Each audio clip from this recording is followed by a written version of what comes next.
This is Andrew Bertie. I think he's the third cousin twice removed from Queen Elizabeth II. He was the current head of the Order of the Sovereign Military Order of Malta. Here he is with Barroso then, as we mentioned before. Hans Paul Göttering, I think this guy's called. Important. Here he is with the Pope. Bertie passed away in 2008, I think. And here's the new guy, another British guy, Matthew Festing, fraternizing there with Barroso. He's the current head of the order, as I mentioned.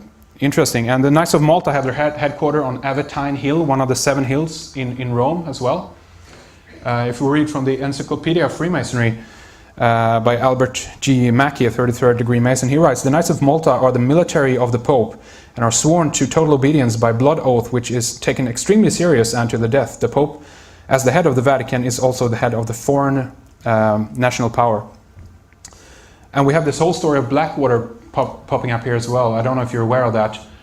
This guy right here standing behind there it is again, the pentacle, that's the whole symbol.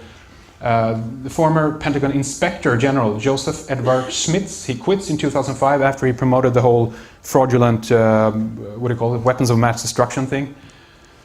Goes to work for Blackwater. He quit then, right, in 2005. Goes to work for Blackwater. He's a member of Opus Dei and the Knights of Malta. He helped to bring this in. This is a re-emergence in one way of the Holy Crusades. That's what's going on here. Some of the other founding fathers. Robert Schumann, could talk about him quite a lot. We don't have too much time right now. I want to try to keep to the schedule that we have as well. John Monnet, other very important guy. But I'll leave you with a few sources in case you want to look at some of the modern corruption actually within the European Union. The Great European Rip-Off by David Craig and Matthew Elliott.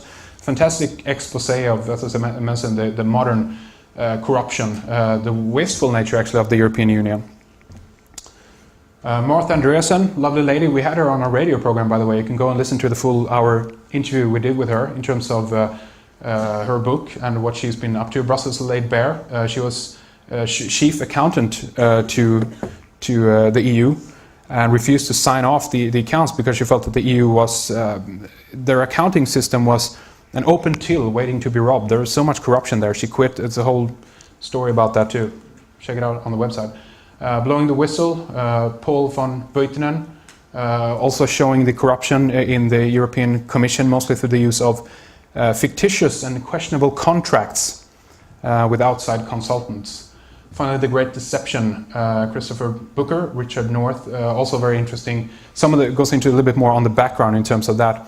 And all this thing, just to briefly round up here, that is what I call corruption allowed within the European Union in that sense. They want to. It's a weird quirk.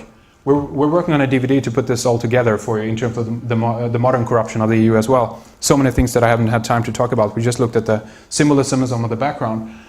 But I feel that they, in one way, just be aware of this, that they want to show how corrupt the European Union is. Because they want to they want the people to demand a stronger leader in that sense. They want the people to say, this corruption can't go on. We got to have someone who's more powerful. Can oversee this. Someone has more power, where transparency is given to these people as well. And that's basically this. And we hope to elaborate more on these points further on as well. There's so much more to talk about, but just be aware of that I think the corruption and the exposure of the corruption within the EU is allowed in that sense, and it's a work in progress. It's they're building on the European Union and have done that for a long time, and it's continuing. So we'll just have to see what happens. But as a final note, keep your eye, or if you're interested, on our website, redicecreations.com. We will keep you updated and posted on all the things that we do, and hopefully we'll be able to deliver that DVD to you as well if you're interested in that, finding out some more stuff. So with that, thank you very much for your time. Try to stick to the schedule.